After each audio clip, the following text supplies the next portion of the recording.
நான் உங்களிடத்தில் கேட்கிறேன், அம்மையார் ஜெயலலிதா இருந்தால் பிஜேபியோடு கூட்டணி வைப்பாரா? அதிமுகவுக்கு துரோகம் செய்திருக்கிற எடப்பாடி பழனிசாமியை ஜெயலலிதாவின் ஆவி கூட மன்னிக்காது. நீங்கள் நிரூபித்தால் நான் என்னுடைய எம்பி பதவியை ராஜினாமா செய்கிறேன், நீங்கள் எதிர்க்கட்சி தலைவர் பதவியை ராஜினாமா செய்ய தயாரா என்று கேட்டேன். வாய் பேசாத ஓடி போயிட்டார். இந்த தேர்தல் நேரத்தில் மகளிருக்கான பணத்தை கொடுக்க விடாமல் தடுக்க முயன்றார் மோடி தேர்தலை காட்டி. ஆனால் நம்முடைய முதலமைச்சரோ அட்வான்ஸா நீங்க இப்படி போனா நான் அப்படி வரேன்னு அட்வான்ஸாக எல்லாருடைய வங்கி கணக்கிலும் 5000 ரூபாயை வழங்கியவர் நம்முடைய முதலமைச்சர் அவர்கள். இந்த ராசிபுரம் சட்டமன்ற தொகுதிக்கு எத்தனையோ எம்எல்ஏக்கள் வந்தாங்க, சென்றார்கள். அதிமுக ஆட்சியில சரோஜான்னு இருந்தாங்க, தனபால்னு இருந்தாங்க. அவங்க எல்லாம் தொகுதி பக்கம் வந்தாங்களா போனாங்களாவே தெரியாது. மக்களுடைய கஷ்டத்தை அவர்கள் புரிந்து கொண்டவர்கள் கிடையாது. தேர்தல் நேரத்தில் நாங்கள் என்னென்ன வாக்குறுதிகளை அளித்தோமோ அது அத்தனையும் செயல்படுத்தியிருக்கிறோம். ஆட்சிக்கு வந்தபோது கொரோனா காலகட்டம், மக்கள் கடுமையாக கஷ்டப்பட்டார்கள். அந்த நேரத்தில் எடப்பாடி பழனிசாமியிடம் 5000 ரூபாய் வழங்குகள் என்று சொன்னோம். ஆனால் 1000 ரூபாய் கொடுத்துட்டு நீங்க ஆட்சிக்கு வந்தா 4000 தருவீங்களான்னு கேட்டார். ஆட்சிக்கு வந்தவுடன் மீதி 4000 வழங்கியவர் தான் நம்முடைய முதல்வர் தளபதி மு.க. ஸ்டாலின் அவர்கள். அதே போன்று ஆட்சிக்கு வந்தவுடன் பெண்களுக்கு இலவச பஸ் பயணம்னு கையெழுத்து போட்டார். கையெழுத்து பெண்களுக்கு இலவச பஸ் பயணம். மகளிர் உரிமை தொகை மாதம் 1000 என்று சொன்னோம், 1000 வழங்கி இப்பொழுது 2000 உயர்த்தப்படும் என்று அறிவித்திருக்கிறார். இந்த தேர்தல் நேரத்தில் மகளிருக்கான பணத்தை கொடுக்க விடாமல் தடுக்க முயன்றார் மோடி தேர்தலை காட்டி. ஆனால் நம்முடைய முதலமைச்சரோ அட்வான்ஸா நீங்க இப்படி போனா நான் அப்படி வரேன்னு அட்வான்ஸாக எல்லாருடைய வங்கி கணக்கிலும் 5000 ரூபாயை வழங்கியவர் நம்முடைய முதலமைச்சர் அவர்கள்.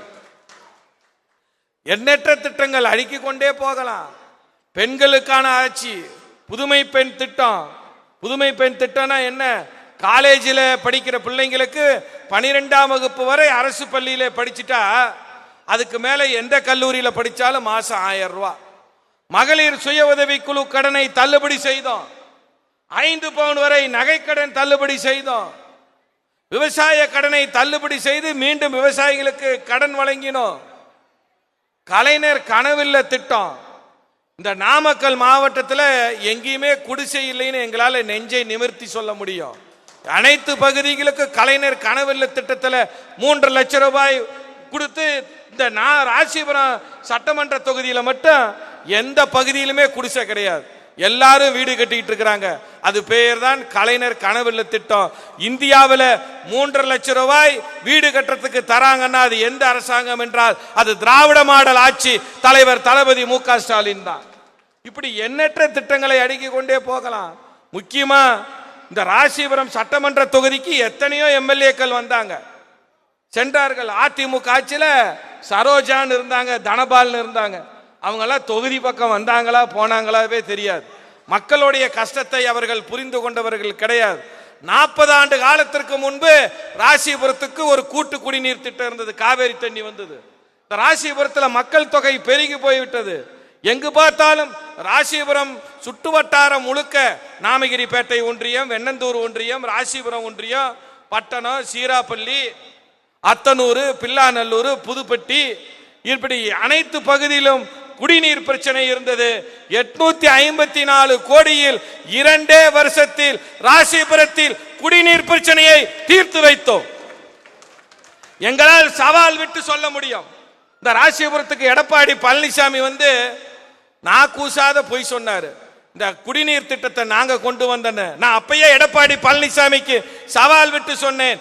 இந்த ராசிபுரம் கூட்டு குடிநீர் திட்டம் திமுக ஆட்சி வந்த பிறகுதான் அரசாணை போட்டோம், நாங்கள் தான் ஒப்பந்த புள்ளி கோரினோம், நாங்கள் தான் செயல்படுத்தினோம். இதை நிரூபிக்க நீங்கள் தயாரா? அதிமுக ஆட்சியில் கொண்டு வந்தேன் என்று சொன்னீர்களே, உங்களால் இதை நிரூபிக்க முடியுமா? நாங்கள் தான் கொண்டு வந்தோம். சவால் விட்டு சொன்னேன், நீங்கள் நிரூபித்தால் நான் என்னுடைய எம்பி பதவியை ராஜினாமா செய்கிறேன், நீங்கள் எதிர்க்கட்சி தலைவர் பதவியை ராஜினாமா செய்ய தயாரா என்று கேட்டேன். வாய் பேசாத ஓடி போயிட்டார். அதாவது கிராமத்தில் சொல்லுவாங்க, யார் பெத்த பிள்ளைக்கோ நீ பேர் வைக்கிறேன்னு.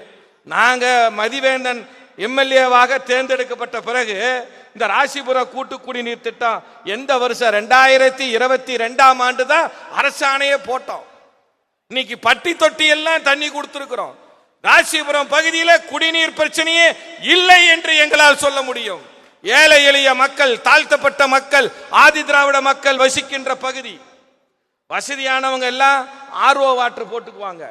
ஆனா இந்த போர் தண்ணியும் கிணத்து தண்ணியும் ஏழை எளிய மக்கள் என்ன ஆர்ஓ வாட்டரா போட முடியும்? அவங்களுக்கு ஆத்து தண்ணி வேணும். குறிப்பா பெண்கள் கிட்ட சொன்னா எங்களுக்கு பருப்பு வேகிற மாதிரி தண்ணி வேணுமாங்க. அந்த சுத்தமான காவேரி தண்ணியை வழங்கியது இந்த ராசிபுரம் பகுதியில் குடிநீர் பிரச்சனையை நாங்கள் தீர்த்து வைத்தோம். இந்த ராசிபுரம் நகராட்சியில் என்ன தெரியுமா நடந்தது? சரோஜான்னு ஒரு அமைச்சர் இருந்தாங்க இந்த ராசிபுரத்தில், தனபால்லாம் இருந்தாங்க. இவங்க என்ன பண்ணாங்கன்னா, ராசிபுரம் நகராட்சியில பாதாள சாக்கடை திட்டத்தை செயல்படுத்துறேன்னு சொன்னாங்க. பாதாள சாக்கடை திட்டத்தில் ராசிபுரம் நகராட்சியில அத்தனை ரோடையும் வெட்டி காலி பண்ணாங்க. பாதாள சாக்கடை திட்டத்தில் அந்த கான்ட்ராக்டுக்காரங்கிட்ட கமிஷன் கேட்டாங்க, அவன் விட்டடிச்சிட்டு ஓடி போயிட்டான் மும்பைக்கு.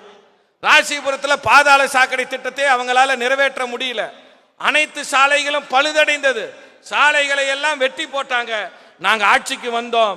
அமைச்சர் மதிவேந்தன் சட்டமன்ற உறுப்பினராக தேர்ந்தெடுக்கப்பட்டார். ராசிபுரம் டவுன் முழுக்க இன்னைக்கு கம்ப்ளீட்டா ரோடு போட்டு முடிச்சிருக்கிறோம். கிட்டத்தட்ட 50 கிலோமீட்டருக்கு ராசிபுரம் நகராட்சியில மட்டும் சாலை வசதிகளை ஏற்படுத்தி கொடுத்திருக்கிறோம். இது அத்தனையும் நாங்கள் செய்தது 5 ஆண்டு கால ஆட்சியில்.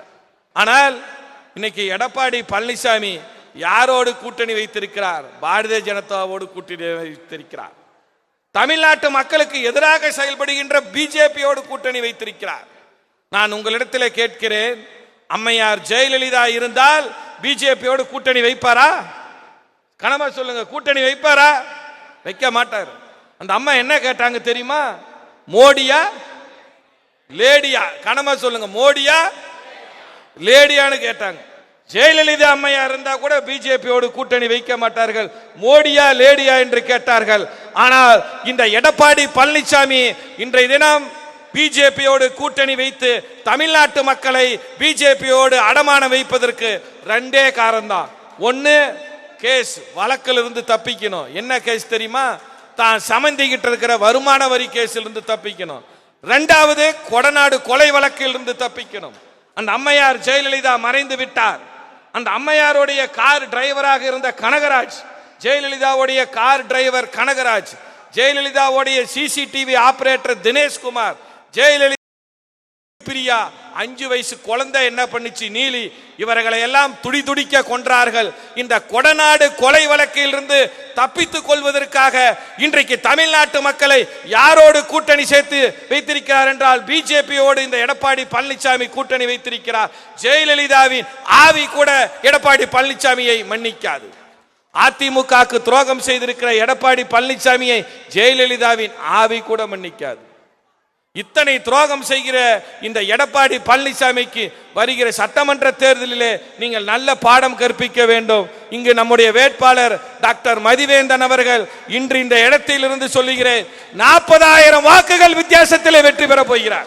வேண்டும் வேண்டும் மீண்டும் வேண்டும். ஆண்டாண்டு கால குடிநீர் பிரச்சனைக்கு நிரந்தர தீர்வு தந்து ராசிபுரம் வளர்ச்சியின் நாயகன் டாக்டர் மதிவேந்தன் அவர்களுக்கு உதயசூரியன் சின்னத்தில் வாக்களிக்க வேண்டும்.